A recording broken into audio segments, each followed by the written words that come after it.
सेक chilli की खीर। सेक chilli पूरा बेवकूफ़ था और हमेशा बेवकूफ़ी भरी बातें ही करता था।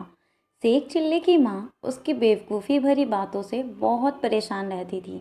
एक बार सेक चिल्ली अपनी माँ से पूछा कि माँ, लोग मरते कैसे हैं। अब माँ सोचने लगी कि इस बेवकूफ़ को कैसे समझाया जाए कि लोग कैसे मरते हैं। माँ ने कहा कि बस आंखें बंद हो जाती हैं और लोग मर जाते हैं।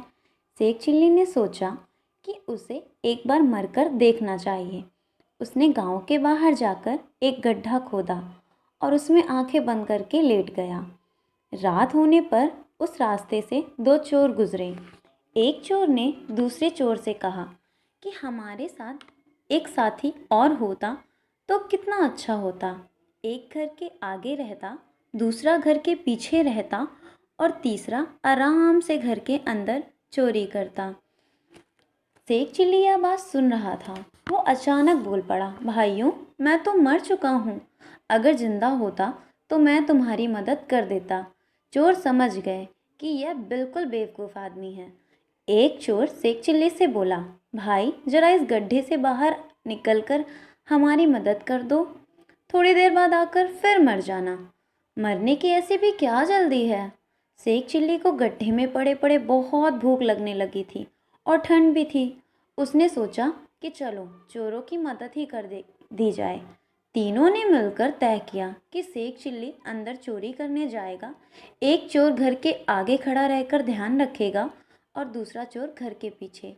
शेख चिल्ली को तो बहुत अधिक भूख लगी थी, इसलिए वो चोरी करने के बजाय घर में कुछ खाने पीने की चीज़ें ढूंढने लगा। रसोई में शेख चिल्ली को दूध, चीनी और चावल रखे हुए मिल गए। अरे वाह, क्यों ना खीर बनाकर खाई जाए, शेख चिल्ली ने सोचा और खीर बनानी शुरू कर दी। रसोई में ही एक बुढ़िया ठंड से सिकुड़कर सोई हुई थी। जैसे ही बुढ़िया को चूल्हे से आंच लगनी शुरू हुई तो गर्मी महसूस होने पर सही से खुलकर सोने के लिए उसने अपने हाथ फैला दिए। शेख चिल्ली ने सोचा कि यह बुढ़िया खीर मांग रही है। शेख चिल्ली बोला, अरे बुढ़िया, मैं इतनी सारी खीर बना रहा हूँ, सारी अकेले थोड़ी ही खा लूँगा। शांति रख, तुझे भी खिलाऊंगा। लेकिन बुढ़िया को जैसे जैसे सेक लगती रही वो और ज़्यादा फैलकर सोने लगी। उसने हाथ और भी ज़्यादा फैला दिए। शेख चिल्ली को लगा कि यह बुढ़िया खीर के लिए हाथ फैला रही है। उसने झुंझला कर गरम गरम खीर बुढ़िया के हाथ पे रख दी। बुढ़िया कहाँ जल गया।